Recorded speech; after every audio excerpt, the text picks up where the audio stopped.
दुनिया में लोग मोक्ष को पाने के लिए क्या कुछ नहीं करते हैं। कुछ लोग पहाड़ों पर जाते हैं, कुछ लोग नदियों में जाते हैं, कुछ लोग आग पर चलते हैं, कुछ लोग पहाड़ों पर चढ़ते हैं और कितने बलिदान करते हैं, कितने चढ़ावे चढ़ाते हैं। क्यों? सिर्फ और सिर्फ मोक्ष को पाने के लिए। Praise the Lord. मेरा नाम मीना है और प्रॉमिस टू पैशन में एक बार फिर मैं आपका स्वागत करती हूँ। और आज का जो विषय है वो बहुत अहम है।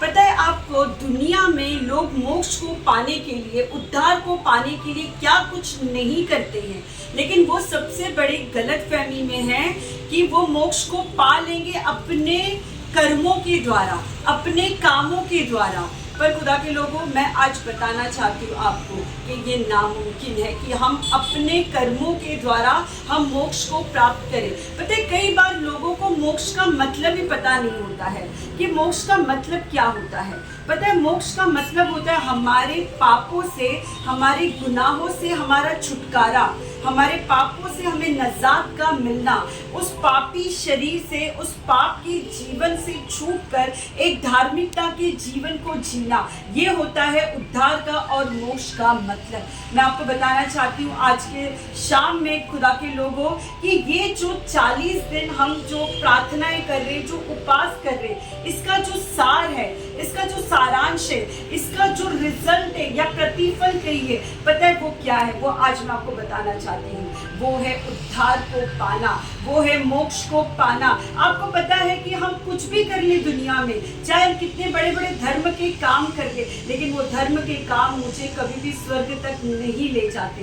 पता है उसके लिए क्या जरूरी है? एक निष्पाप लहू का बहना।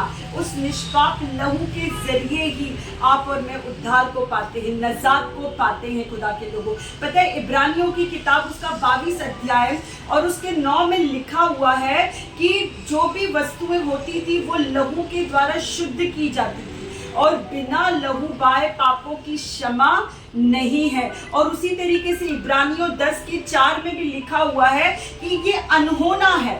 हालेलुया।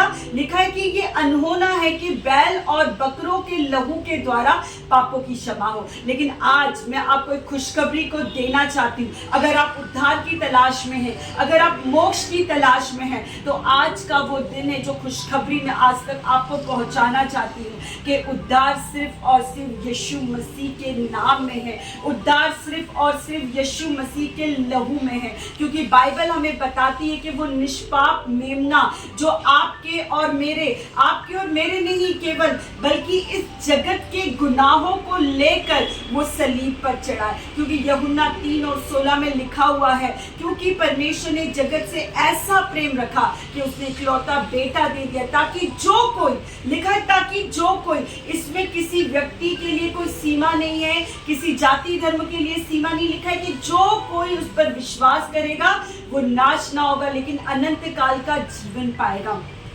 मैं आपको बताना चाहती हूँ खुदा के लोगों कि पुराने नियम में क्या हुआ करता था।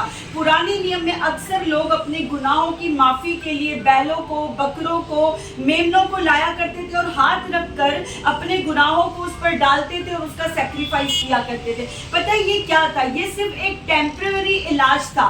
ये सिर्फ अपने गुनाहों को वो ढांप रहे थे, लेकिन गुनाह वही के वही थे। जैसे कि अगर सोचिए किसी व्यक्ति को कोई गंभीर बीमारी हो गई है और वो उसका इलाज ना करके इधर उधर से गोलियां खा रहा है, दवाइयां ले रहा है, तो उसका नतीजा क्या होगा?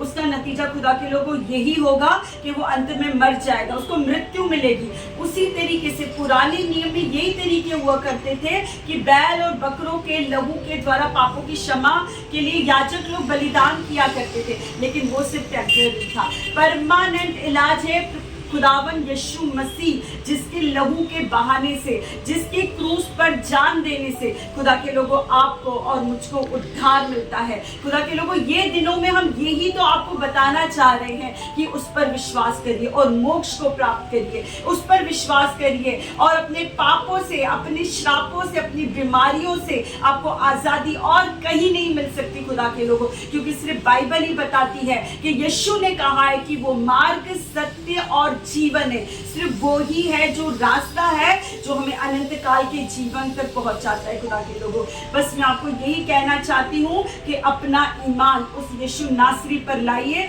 जिसके द्वारा आपको मोक्ष की प्राप्ति होगी।